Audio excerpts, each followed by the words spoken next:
Hi friends, welcome back. Friends, इस video में हम लोगों ने देखा कि वेब 3.0 की दुनिया क्या होती है। वेब 3.0 की दुनिया अगर बहुत बड़ी होने वाली है आने वाले समय में, तो उस दुनिया का बैकबोन होने वाला है एक टेक्नोलॉजी, एक प्लेटफॉर्म जिसको कहते हैं ब्लॉकचेन। दोस्तों, आज हम लोग डिस्कस करने वाले हैं कि ब्लॉकचेन क्या है। बहुत कुछ लिखा गया है, बहुत कुछ कहा गया है ब्लॉकचेन के ऊपर में। बहुत सारे लोगों को ब्लॉकचेन के बारे में पता भी नहीं है, और जिनको पता है उनको लगता है कि हमको तो ब्लॉकचेन पता है। लेकिन जब भी कोई नया कंसेप्ट, नया रूल्स ब्लॉकचेन का आपके सामने आ जाता है तो वो कंफ्यूज हो जाते हैं, यार यही तो ब्लॉकचेन नहीं जिसको मैं पढ़ा था। तो चलो दोस्तों, समझते हैं कि ब्लॉकचेन टेक्नोलॉजी सिंपल वर्ड्स में क्या होती है। दोस्तों, अगर आपने 60s, 70s, 80s की पुरानी बॉलीवुड मूवीज देखी है तो उसमें आपने देखा होगा कि कुछ जमींदार लोग गरीबों के ऊपर में जुल्म ढाया करते थे, और उन जुल्मों को ढाने के लिए उनके पास में एक व्यक्ति हुआ करता था जिसको कहा जाता था लाला या मुंशी। अब उस मुंशी के पास में एक बही खाता होता था रेड कलर का, और किसान को उसका मेहनताना जमींदार से मिल जाता है। इस शक्ल में जिम्मेदार। और उस बही खाते में तमाम डिटेल लिखी हुई रहती थी कि किससे कितना पैसे लेने हैं, किसको कितने पैसे देने हैं, किससे कितना इंटरेस्ट लेना है, किसमें क्या लिखना है, किसके ऊपर में कितना लोन चढ़ाना है।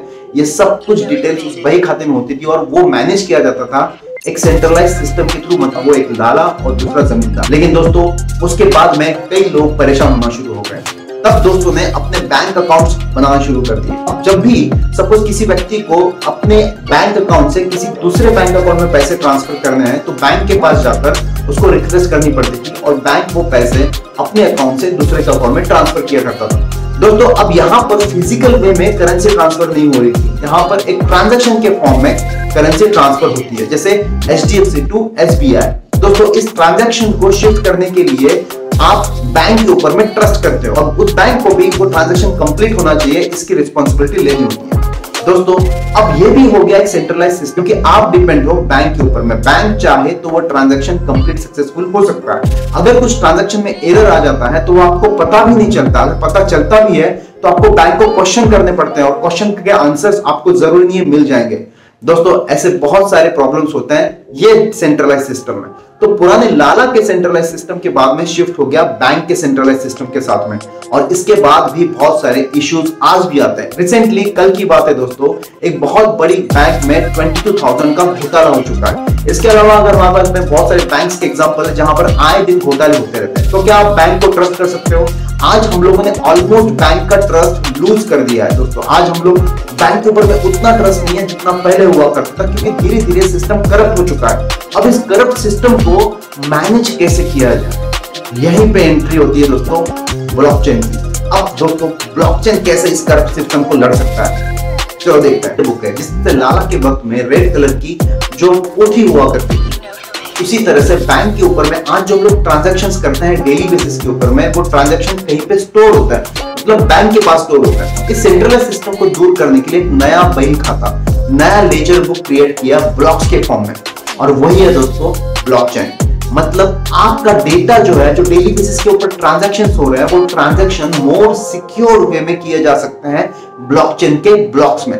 ब्लॉकचेन एक ऐसी चेन है दोस्तों जिसमें ब्लॉक्स बने हुए होते हैं, और उन ब्लॉक्स में ढेर सारा डेटा होता है। एक ब्लॉकचेन में जब डेटा फिलअप हो जाता है तो दूसरा ब्लॉक क्रिएट किया जाता है, और दूसरा ब्लॉक क्रिएट करने से पहले उनका अप्रूवल दिया जाता है दोस्तों, और वो अप्रूवल होता है डिसेंट्रलाइज्ड में। जैसे कि मैंने कहा, लाला का सिस्टम या बैंक सिस्टम एक सेंट्रलाइज सिस्टम है, तो ब्लॉकचेन एक डिसेंट्रलाइज सिस्टम है। ब्लॉकचेन में कोई भी एक व्यक्ति डिसीजन मेकिंग पोजीशन नहीं है। यहाँ पर हजारों कंप्यूटर्स होते हैं जो एक दूसरे के साथ में कनेक्टेड होते हैं, और उस हाई एंड कंप्यूटर्स में कोडिंग के थ्रू ये ब्लॉक्स क्रिएट किया जाता है। जब भी कोई आप एक ट्रांजैक्शन करते हो तो उस ट्रांजैक्शन को रिप्लिकेट किया जाता है उन हजारों कंप्यूटर्स में। उन कंप्यूटर्स को कहते हैं नोड्स। इन नोड्स के ऊपर में जब वो ट्रांजैक्शन किया जाता है तो उसका अप्रूवल लेना पड़ता है उन कंप्यूटर के ओनर्स के साथ। अब वो कंप्यूटर ओनर जो है अपने यूनानिमस डिसीजन के साथ में या वोटिंग के साथ में डिसाइड करता है, 51% के ज्यादा वोट्स के साथ में डिसाइड करती है कि वो ट्रांजैक्शन वैलिड है या नहीं। अगर वो ट्रांजैक्शन वैलिड हो जाता है तो वो डेटा स्टोर हो जाता है उस ब्लॉक में। अब दोस्तों, जब पता चलता है कि एक ब्लॉक में इंफॉर्मेशन सफिशिएंट आ चुकी है तो दूसरा ब्लॉक क्रिएट किया जाता है, और उस दूसरे ब्लॉक को जब भी क्रिएट किया जाता है उसकी इंफॉर्मेशन अगेन 100 कंप्यूटर्स को या नोड्स को मिल जाती है। इसका मतलब आपका डेटा की इंफॉर्मेशन 100 कंप्यूटर्स में स्टोर है। अब एक कंप्यूटर को हैक करना इजी हो सकता है, लेकिन 100 कंप्यूटर्स को हैक करना या हजारों कंप्यूटर्स को हैक करना इम्पॉसिबल है। इसी को कहते हैं दोस्तों ब्लॉकचेन। मतलब ब्लॉकचेन एक लेजर बुक है या डेटाबेस है जिसके ऊपर में दोस्तों ब्लॉकचेन 3 चीजों की वजह से बन रहा है। एक तो है रिकॉर्ड्स, मतलब आपके ट्रांजैक्शंस हो रहे हैं और वो रिकॉर्ड भी हो रहे हैं मोर सिक्योर वे में, मोर सेंट्रलाइज्ड वे में। दूसरा है उन रिकॉर्ड्स के ब्लॉक्स क्रिएट किए जा रहे हैं, मतलब मल्टीपल ब्लॉक्स बनेंगे। जैसे एक ब्लॉक में इंफॉर्मेशन स्टोर हो गई तो सेकंड ब्लॉक क्रिएट हो जाएगा विद द नोड्स अप्रूवल, हजारों कंप्यूटर के अप्रूवल के साथ। और तीसरा है दोस्तों चेन, उन ब्लॉक्स की चेन क्रिएट करना। तो फ्रेंड्स, क्या ब्लॉकचेन ही क्रिप्टो करेंसी है या क्रिप्टो करेंसी ही ब्लॉकचेन है? दोस्तों ऐसा नहीं है। ब्लॉकचेन और क्रिप्टो करेंसी में डिफरेंस है। ब्लॉकचेन एक प्लेटफॉर्म है जिसके ऊपर में डेटाबेस क्रिएट किया जा रहा है ब्लॉक्स के फॉर्म में, रिकॉर्ड स्टोर किए जा रहा है।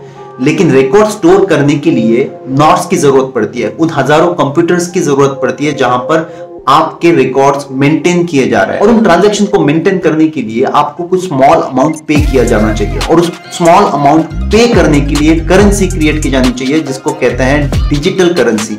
और उसी डिजिटल करेंसी का नाम पड़ गया क्रिप्टो करेंसी। और इसीलिए दोस्तों दुनिया की पहली करेंसी क्रिएट की गई जिसको कहते हैं बिटकॉइन। इसका मतलब ये हुआ कि ब्लॉकचेन प्लेटफॉर्म के ऊपर में जो ट्रांजैक्शंस हो रहे हैं उन ट्रांजैक्शन की फीस उन हजारों नोड्स को मिलना चाहिए, उस करेंसी को कहते हैं बिटकॉइन। तो फ्रेंड्स, आप समझते हैं हम लोग क्या ब्लॉकचेन का यूज सिर्फ क्रिप्टो करेंसी के लिए? तो आंसर है नो।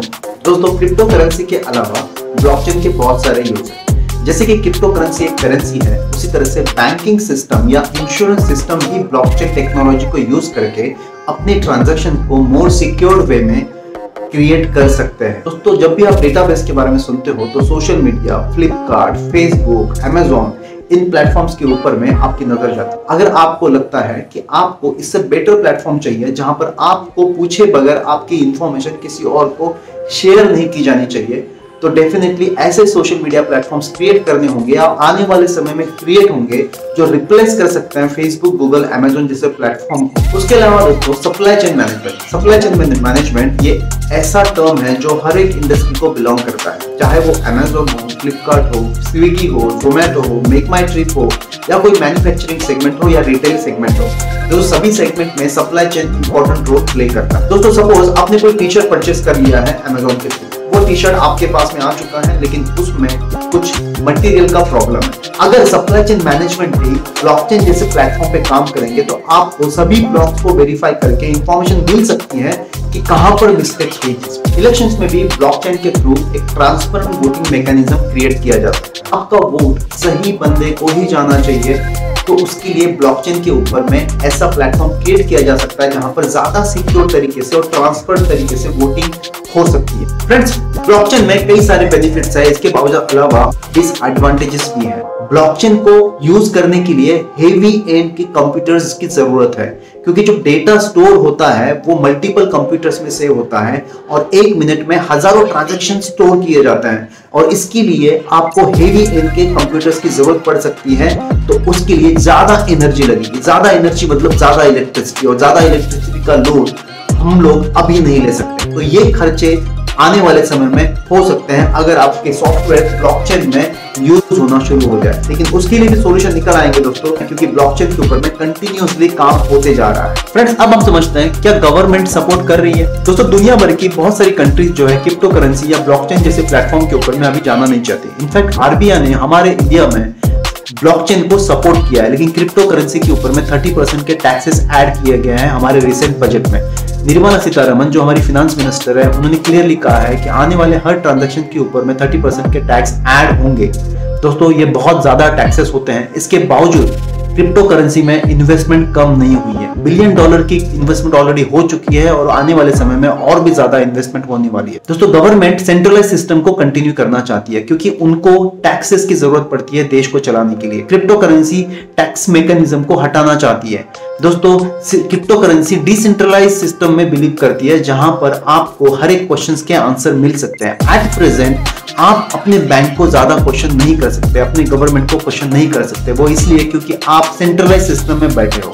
दोस्तों आने वाला समय ब्लॉकचेन का ही होगा, क्योंकि सब लोग प्रिफर करेंगे कि डिसेंट्रलाइज सिस्टम के थ्रू आप क्वेश्चंस रेज करें, चाहे वो गवर्नमेंट को हो या चाहे फाइनेंशियल सिस्टम्स को। दोस्तों अभी भी मैं कुछ पॉइंट आपको बताऊंगा जिससे आप एक्साइटेड फील करोगे। एक बिटकॉइन का रेट चल रहा है दोस्तों 32,94,204 रुपीज। तो जिन्होंने भी एक बिटकॉइन खरीदा होगा 10 साल पहले, 5 साल पहले, उनको आज 32 लाख का वो बिटकॉइन पड़ता होगा। दुनिया का सबसे बड़ा फाइनेंशियल प्लेटफॉर्म जो है पेपाल है, और पेपाल ने भी ऑफिशियली कह दिया कि वो भी क्रिप्टो करेंसीज को एक्सेप्ट करना शुरू कर देंगे। बहामास जैसी कंट्रीज दुनिया की फर्स्ट कंट्री बन चुकी है 2020 में ही, जिन्होंने अपनी खुद की ऑफिशियली क्रिप्टो करेंसी लॉन्च कर दी है। कोविड-19 की वजह से लास्ट 2 साल में बहुत सारी चीजें या लॉसेस हो चुके हैं बिजनेसेस को। तो लेकिन दोस्तों दुनिया को बचाने के लिए जो मेडिकल रिसर्च किया गया है वो पूरा के पूरा डेटा मोस्टली ब्लॉकचेन के ऊपर में सेव किया गया है। ब्लॉकचेन के ऊपर में सेव करने का भी रीजन ये था दोस्तों कि अनेक डॉक्टर्स या अनेक रिसर्चर जो है अपने इनपुट्स दे, ताकि जल्दी से जल्दी हम लोग वैक्सीन क्रिएट करें, उन लोगों तक या उन कंट्रीज तक पहुंचे जहां पर आज भी कोविड-19 से पेशेंट की डेथ हो रही है। सो फ्रेंड्स ये रहा ब्लॉकचेन का अपडेट। इसके बावजूद दोस्तों बहुत सारे क्वेश्चंस अभी भी होंगे आपके दिमाग में कि क्रिप्टो करेंसी क्या होती है, बेस्ट क्रिप्टो करेंसी क्या है, या कौन से ऐप से जहां से परचेस किया जाता है, एनएफटीज क्या हो सकती है, किस तरह से एनएफटीज को परचेस किया जाता है। दोस्तों इन सभी के क्वेश्चंस में आने वाली कुछ वीडियोस में दूंगा ताकि आप लोग और भी डिटेल में समझें। तो फ्रेंड्स आई होप आपको ये वीडियो देखने मजा आया हो, लेकिन दोस्तों आपको चैनल को सब्सक्राइब करना है और अपने दोस्तों को भी बताना है कि इस चैनल के ऊपर में डिजिटली सभी इंफॉर्मेशन मिलना शुरू हो गई है। दोस्तों जाइए चैनल को सब्सक्राइब कीजिए, शेयर कीजिए, लाइक कीजिए और नेक्स्ट वीडियो का इंतजार कीजिए। Till then thank you so much, see you soon, bye bye.